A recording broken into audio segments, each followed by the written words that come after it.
The rules and the tiers.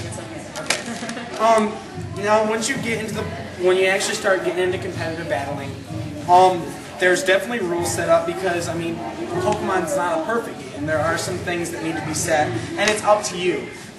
There's these things called tiers, and they contain every Pokemon that is deemed playable, that has a moveset that can be played, like Caterpie's not on a tier list. Deoxys? Deoxys is on the tier list. If you want to play with it, you're probably going to see it on a tier list. If you don't want to play with it, it's probably not there. Uber tier, this is where you're going to find most of the people that you're catching late game. Like, you've gone through and now you have your Master Ball and you're going to throw it and catch it, or you weaken it and you take forever to catch it. All of the ones that you pretty much are like, oh, I caught this, it's the best Pokemon in the game. And Ubers are not really playable unless you're playing strictly Uber tier. You're probably never going to see Ubers, and because there's only 16 in the Uber tier, you don't get a lot of people to play that because it's generally boring. The sets are very similar.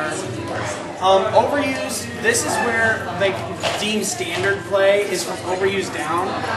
And in standard play, obviously overuse is going to be the most powerful, have the best stats and the best combos. There's a lot of people in there, really popular people in competitive play like Guard Shot, Salamander, Flygon, Tyranitar. Some of the big names that are really powerful but not so powerful that they're just in their own class.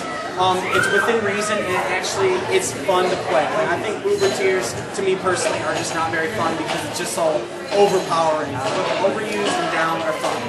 And then you have underuse. I'll just skip borderline. You have underuse, which is basically your Pokemon that they can pull off some of the stuff, and they can be pulled off, but there's usually a Pokemon that can do what they were going to do, but do it better, stand by their stats. Or they just aren't very good.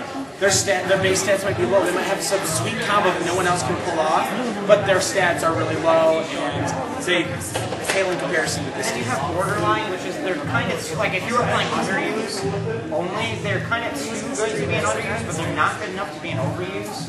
So they're kind of in the middle. And this tier is actually filling up fast because people are discovering that the overused aren't as good, and the tiers are based on what people do in tournaments. Like, if you see a lot of a certain thing, they're going to be more in the overused. It's based on usage, so that's what you kind of do. Right. And then after that, you have never used, which it implies not fully evolved, and all the other ones you might like hear. a plus. Right, you'll have like. And of course, all this is for single battling and not double battling. I personally would never play double battles. I play double battles sometimes, and then there's a whole other double battles here, which is totally different. So that's about it. We're planning on having the Pokemon tournament later on. I'll let you guys know. If you're interested, you can watch us play.